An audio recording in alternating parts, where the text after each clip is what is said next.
Magandang umaga po. Selamat pagi. Aman-aman. Terima kasih aman-aman. Jeffrey. Selamat pagi, Jeffrey. It's just J Backroad. Oh, hi from It's Just J. Backroad Lilies. Jefferson to CB. Big love shout out from Backroad Hillbillies.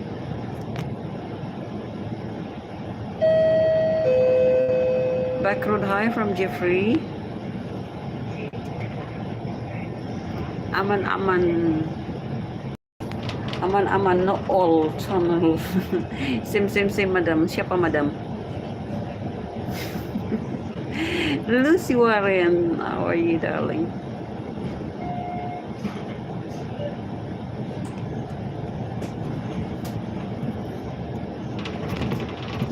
Oh, aman-aman. Tahu tak tempat ni aman-aman?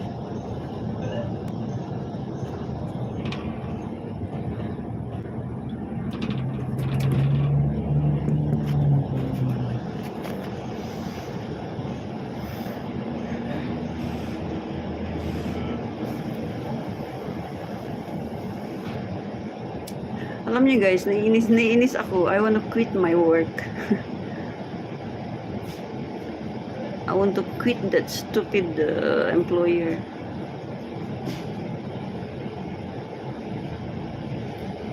Iya ke? Tahu lah.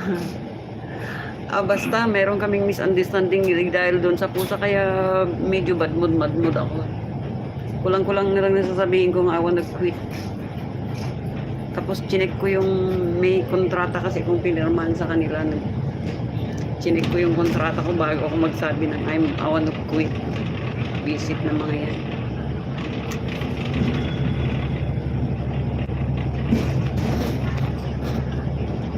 Kung bakit kasi ako nag-sign ng kontrata sa kanila ay hindi ko naisip yun. Mabait kasi ako. Hindi ba akong nagkipag-ano sa mga amo pero pag ako'y nagbibintangan dahil sa pusa lang, ay masama yung loob ko. Masama yung loob ko sa pagsasalita nilang ganun. Hindi naman yung yung asawa kasi ng babae, kasi yun, Chinese Korean yung lalaki. Siya yung nag-message sa akin ba, ay sinagot-sagot ko talaga, tangina. Ay, nakaibla ako, kaya bad mood ako ng weekend.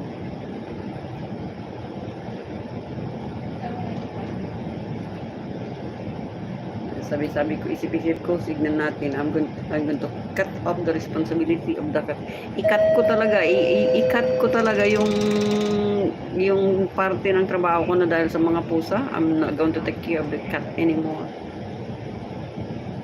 Pati pagbigay ng pagkain, sabi ko, kayo na magpakain. Magbigay ng gamot, kayo na. Maglinis sa kanila, kayo na. Wala sila sa buhay nila. Naginis ako. Basta. Oh my God. Sabi ba naman niya kung ano daw mangyari sa pusa nila, ako daw magkasalanan. Ay, putang ina. Hindi naman ako may kasalanan kung bakit nagkaganyan ng pusa nila. Kasalanan ng babae.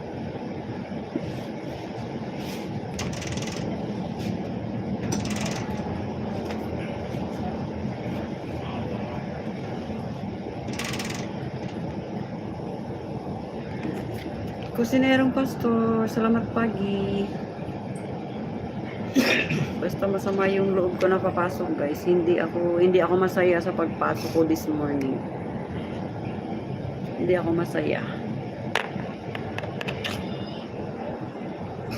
Ay naku, ranas ko ganyan ate, aso naman akin. Aso talaga.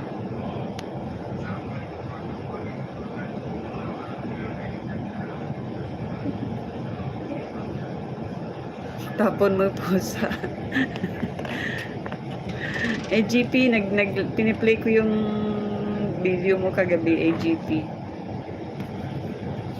Oo, yung pusa lang. Miss ako.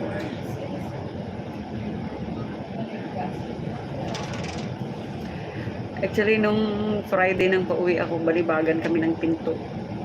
Maglibag ng pinto, yung maglibag din ako. Tapos umalis ako.